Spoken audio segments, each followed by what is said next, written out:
பழம்பெரும் காலத்திலேயே மனிதர்களுக்கும் ஆகாயத்திற்கும் உள்ள தொடர்பை உறுதிப்படுத்தியவன் தமிழன் ராஜராஜ சோழன். சித் அப்படின்னா உணர்வுன்னு அர்த்தம். அம்பரம் அப்படின்னா ஆகாயம்னு அர்த்தம். ஆகாயத்தின் உணர்வை நமக்கு உணர்த்தும் இடந்தாங்க, அதுதான் சிதம்பரம். தில்லை நடராஜர் பிரபஞ்சத்தின் ஓசையை ஆடும் தலம். ஆங்கிலத்துல காஸ்மிக் டான்ஸ்னு சொல்லுவாங்க. சிதம்பரம் இந்த கோவிலோட அமைப்ப பாத்தீங்கன்னா ஆச்சரியப்படவீங்க. மனித உடல் அமைப்பை போலவே கோவிலை வடிவமைச்சிருக்காங்க. பிரபஞ்சம், திசைகள், உலக அமைப்பு, நரம்பியல், கட்டடக்கலை, நீர் மேலாண்மை, வீரம் அப்படின்னு அடுக்கிக் கொண்டே போகலாங்க. ராஜராஜ சோழனினோட பெருமைகளை சொல்ல.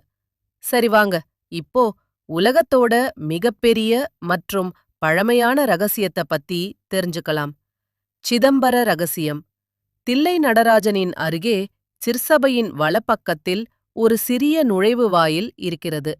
அதுவே சிதம்பர ரகசியத்தின் பீடம். இந்த பீடம் நீல நிறத்திரையால் மூடப்பட்டிருக்கும். அந்த திரைக்கு பின்னால் என்ன இருக்கிறது தெரியுமா? வாங்க தெரிஞ்சுக்கலாம்.